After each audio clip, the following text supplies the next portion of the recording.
ce sont des cris de libération. Ces femmes se trouvaient encore il y a quelques heures prisonnières dans la ville de Falloujah. Elles ont laissé derrière elles une vie de misère et c'est soulagé qu'elles prennent le bus pour quitter la ville irakienne. Cela faisait 2 ans que nous étions pris au piège. Nous mangions des dattes pourries. Et les combattants de l'organisation de l'État islamique nous ont baladés d'un endroit à un autre. Nous sommes partis tôt le matin quand les bombardements se sont intensifiés et se sont rapprochés. Nous savions que l'armée et que les forces de sécurité étaient proches de nous, alors nous sommes partis. Nous avons rassemblé quelques effets personnels et nous avons laissé le reste.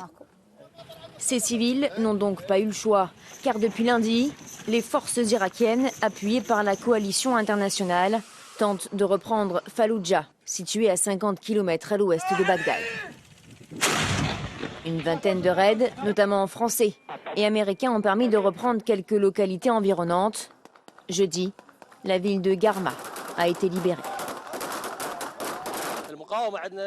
La résistance à laquelle nous avons fait face, c'était quelques voitures piégées et Dieu merci, on les a fait exploser.